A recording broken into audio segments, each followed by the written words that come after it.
السلام علیکم۔ آپ کے اپنے چینل ناولز لائبریری میں آپ سب کا تہہ دل سے خوش آمدید کرتی ہوں۔ امید کرتی ہوں کہ آپ سب ٹھیک ہوں گے۔ الحمدللہ میں بھی ٹھیک ہوں۔ ہماری ناول کا نام ہے لا حاصل خواب، رائٹر پلوہ شاہ صافی، قسط نمبر 42۔ ہم نے رائٹر سے اس ناول کو ہمارے چینل پر اپلوڈ کرنے کی پرمیشن لی ہے اور امید کرتی ہوں کہ ناول آپ لوگوں کو پسند آ رہا ہوگا۔ کیسا لگ رہا ہے اپنی رائے کا اظہار ضرور کیجیے گا۔ مجھے پتہ چلنا چاہیے کہ آپ لوگوں کو ناول اچھا لگ رہا ہے یا نہیں اچھا لگ رہا ہے، اور کون کون اس ناول کو سن رہا ہے اور کس کو بہت انتظار ہوتا ہے اس ناول کا۔ چلیے بڑھتے ہیں ناول کی جانب۔ دبئی انٹرنیشنل ایئرپورٹ دنیا کا سب سے بڑا اور مصروف ترین ایئرپورٹ ہے۔ یہاں 1 منٹ کے وقفے سے طیارے آتے جاتے۔ سالانہ طور پر دبئی انٹرنیشنل ایئرپورٹ پر 92 ملین مسافر آتے اور جاتے تھے۔ ایسے ہی 100 ملین کے قریب ایئر لائنز کا یہاں ٹھہراؤ ہوتا۔ پاکستانی ایئر لائنز سے ایک ایک کر کے مہابیر اور سب اترے۔ رفیق صاحب ایک دن قبل ہی ملیشیا پہنچ چکے تھے۔ وہاں مہابیر اور اس کی فیملی کے رہنے کا انتظام بھی ہو چکا تھا۔ ڈاکٹر انفال بلو جینز اور وائٹ ہوڈی پہنے، ریڈ کلر کا اسکارف گلے میں ڈالے، بالوں کو کھلا چھوڑے ڈیوٹی فری شاپ میں ان کی منتظر تھی۔ وہ بذات خود زہران کو لینے آئی تھی۔ مہابیر اسٹاف سے پوچھتے پوچھتے ڈیوٹی فری شاپ تک آیا۔ ڈاکٹر انفال؟ اس نے انفال کو پرفیوم کے ایریا میں دیکھ کر مخاطب کیا۔ انفال جامد ہو گئی، پیچھے مڑ کر اسے دیکھ بھی نہ سکی۔ مہابیر آج بھی اس کی دھڑکن بڑھانے کی طاقت رکھتا تھا۔ اسے کوئی شک نہ گزرا، بلکہ جھپکاتے خود کو کمپوز کرتے نارمل انداز میں پیچھے مڑی۔ مسکرا کر مہابیر کو دیکھا۔ فارمل بلو پینٹ اور شرٹ پر بلیک ڈنر کوٹ پہنے وہ عجیب مرد کسی سیلیبریٹی سے کم نہ لگا۔ اس کے عقب میں کھڑے آغا صاحب اور اماں بیگم کو دیکھ کر انفال تیزی سے ڈیوٹی فری شاپ سے نکل کر ان کے پاس آئی۔ ان دونوں سے مل کر اس نے زہران کو پیار کیا اور سیدھا ہو کر مہابیر کے روبرو ہو گئی۔ ایک اور احسان جس کا بدلہ میں کبھی نہیں چکا سکتا۔ مہابیر نے مشکور ہوتے ہوئے سر کو جھٹکا۔ دوستی میں احسان نہیں کیے جاتے تو بدلہ کیسا؟ انفال کی اس کے لیے اپنائیت آواز میں بھی در آئی تھی۔ امریکہ واپسی کی فلائٹ 2 گھنٹے بعد تھی، اس لیے انہیں ساتھ لیے انفال کیفیٹیریا میں آ گئی اور سب کے لیے کچھ کھانے پینے کا آرڈر دیا۔ زہران ایئرپورٹ کا رش دیکھ کر حیران رہ گیا تھا۔ اسے اب سمجھ آ رہا تھا کہ دنیا کتنی بڑی ہے اور وہ اب تک ایک ایشیائی ملک کے ایک پسماندہ صوبے کے ایک چھوٹے گھر کی 4 دیواری میں بند تھا۔ باتوں باتوں میں 2 گھنٹے کیسے گزرے پتہ ہی نہ چلے۔ اس نے ہاتھ میں بندھی اسمارٹ واچ پر ٹائم دیکھ کر زہران کے جانب رک گیا۔ سر کو خم دے کر اٹھا اور اپنا شولڈر بیگ کندھے پر ڈالا۔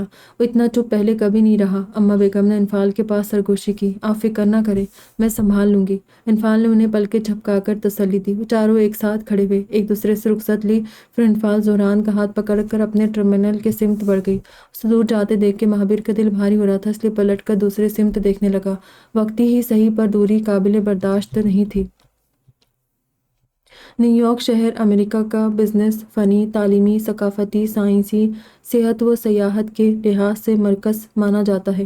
یہ شمالی جانب پر واقع سب سے بڑا شہر ہے، جس کی آبادی 25 ملین سے بھی زائد مانی جاتی ہے۔ یہاں موجود Statue of Liberty, Empire State Building, Central Park اور ٹائم اسکوائر جیسی جگہوں کی خوبصورتی اپنی مثال آپ ہے۔ صبح 8 بجے کے قریب انفال اور زہران نیو یارک ایئرپورٹ پر لینڈ ہوئے۔ امیگریشن پروسیس اور لگیج لینے میں 1 گھنٹہ مزید لگا۔ جب وہ دونوں ایئرپورٹ سے باہر نکلے تو 9:15 ہو رہے تھے۔ پاکستان اور دبئی کے مقابلے نیو یارک میں ٹھنڈ زیادہ تھی۔ انفال نے ایئرپورٹ سے نکلتے خود بھی لانگ کوٹ پہن لیا اور زہران کو بھی جرسی پہنا دی تھی۔ ایئرپورٹ کے احاطے سے نکلتے نیو یارک کی ٹھنڈی ہواؤں نے زہران کا استقبال کیا۔ ویلکم بیک مس خان، ایک مردانہ ڈٹی آواز نے انفال کو مخاطب کیا۔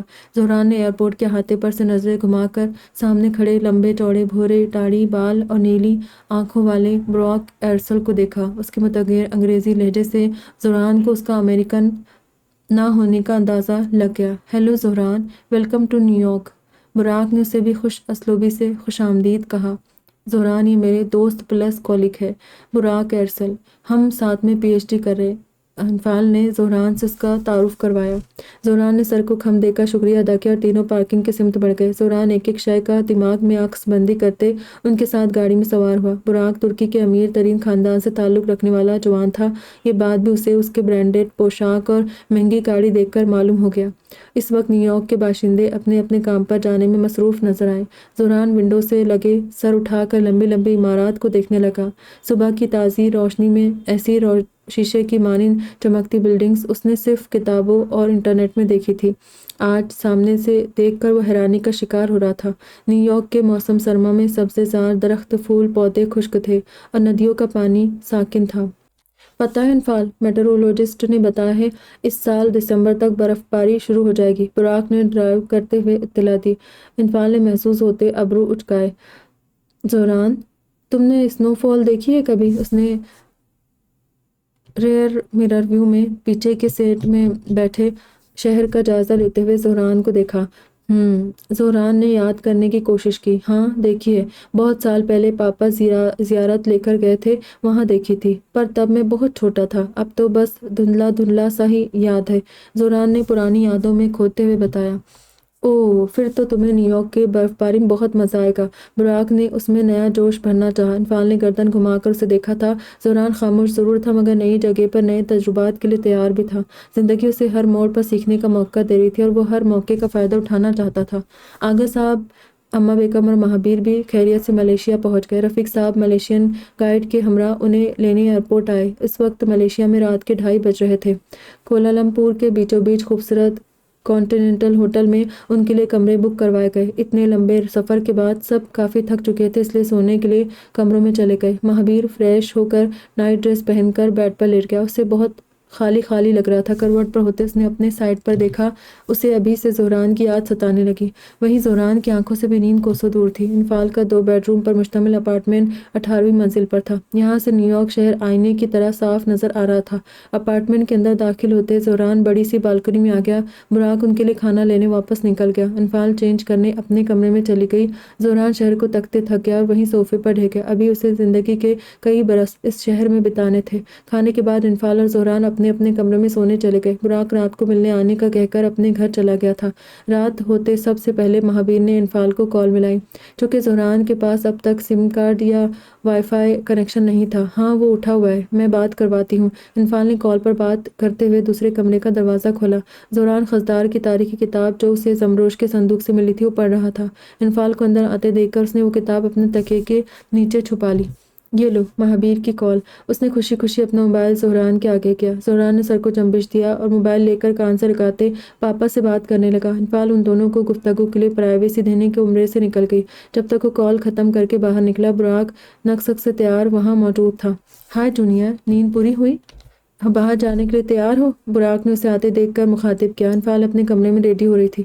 باہر اس وقت؟ زہران نے پراسراریت سے کہتے گھڑی کو دیکھا جس میں رات کے 11:30 بج رہے تھے۔ ہاں، نیو یارک کا اصل مزہ اس وقت شروع ہوتا ہے۔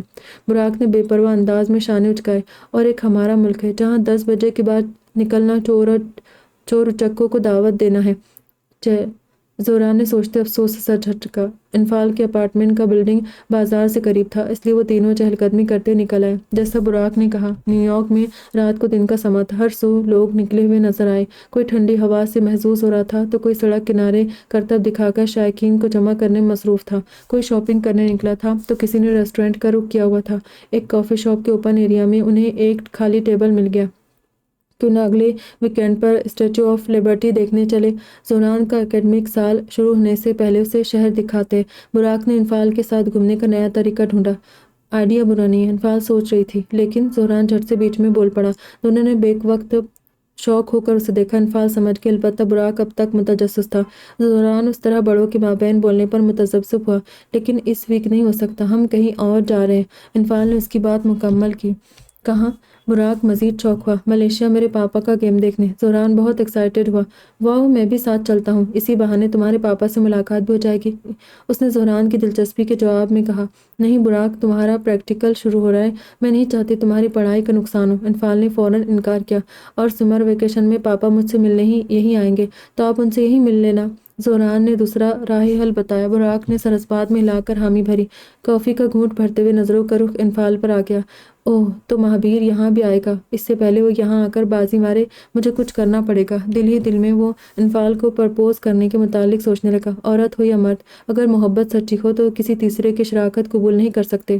ملیشیا کی صبح بھی روشنی بھری ہوئی۔ ملیشیا نے سن 31 اگست 1957 میں انگریزوں سے آزادی حاصل کی۔ یہ اپنے قدیم تاریخی فتح کے لیے جانی جاتی ہے۔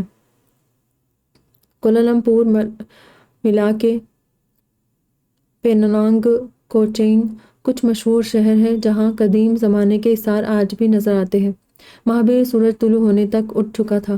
کچھ اتنے سالوں بعد نئی جگہ آنے کی بے چینی تھی، کچھ زہران کی یاد اور کچھ گیم کی ٹینشن جس کی وجہ سے رات ٹھیک سے سو نہیں پایا تھا۔ تیار ہو کر اسے رفیق صاحب اور بقیہ ٹیم کے ساتھ ایشین گیمز ایسوسی ایشن سے ملنے جانا تھا۔ آغا صاحب آپ، اس نے لابی میں آغا صاحب اور اماں بیگم کو بیٹھے دیکھا۔ بڑے عرصے بعد مجھے تمہاری ماں کے ساتھ کسی دوسرے ملک آنے کا موقع ملا ہے۔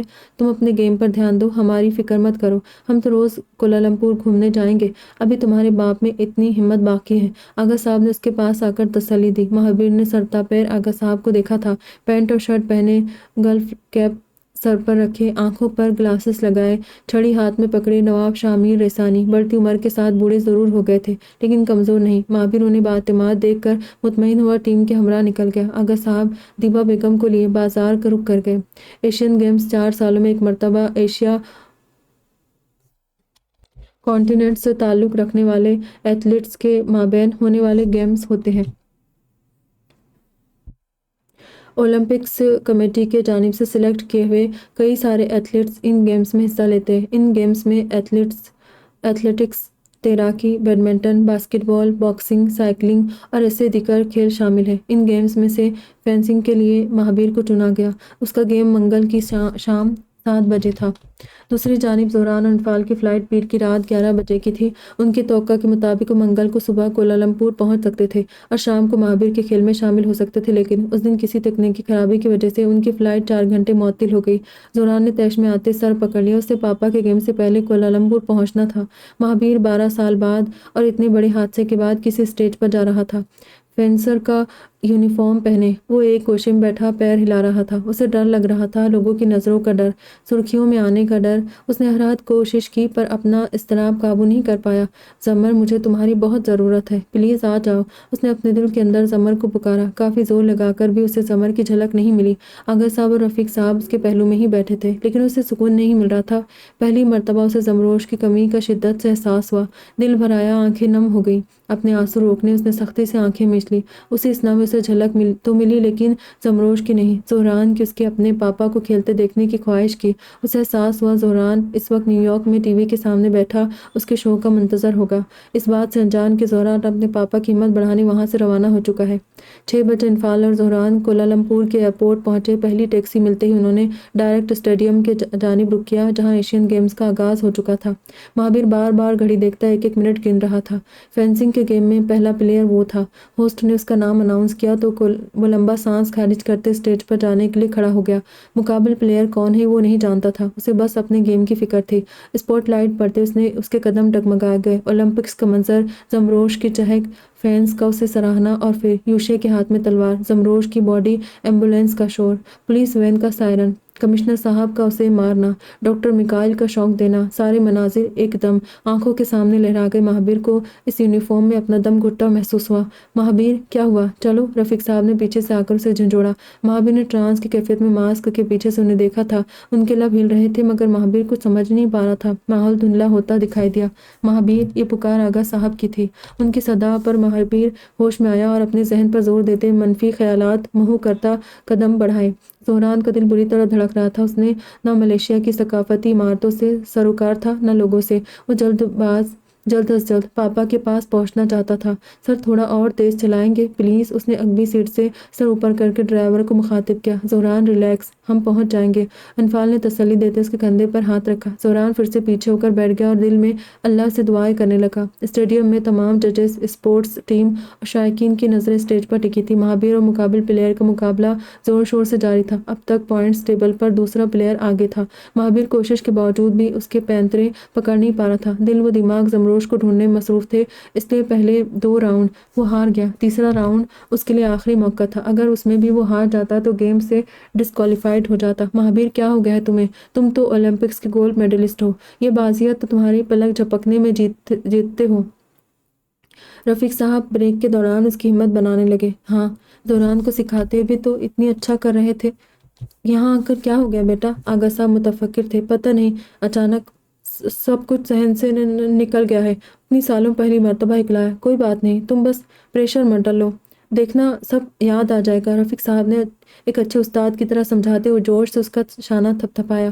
بریک ختم ہوئی، وہ پھر سے اسٹیج پر آیا، گردن گھما کر پوائنٹس ٹیبل کو دیکھا۔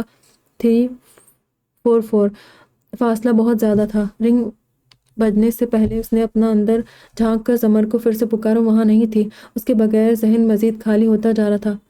رنگ ہونے پر اس نے ہتھیار مضبوطی سے پکڑ کر توجہ گیم پر مبذول کی۔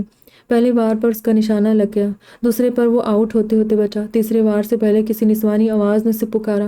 یہ آواز زمر کی نہیں تھی۔ اس نے حیرت سے اس جانب دیکھا۔ انفال تیز تیز سانس لیتے گیٹ کے سامنے کھڑی تھی۔ مہابیر شوق ہوا، لیکن جھٹکا تب لگا جب اس کے عقب سے زہران کو نکلتے دیکھا۔ واہ! وہ اسپاٹ لائٹ اور کیمروں سے بچنے انفال کے پیچھے کھڑا تھا، مگر مہابیر نے اسے دیکھ لیا۔ یہ زہران سمجھ گیا تھا۔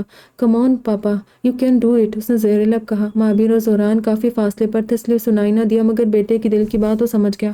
مہابیر مسکرا دیا۔ چونکہ فل فیس ماسک پہنا ہوا تھا، اس لیے کسی کو اس کی مسکان نظر نہ آئی۔ ابھی وہ زہران کو دیکھ رہا تھا کہ بیٹے کے عقب سے تیز روشنی حائل ہوئی۔ ایک عکس لہرایا تھا۔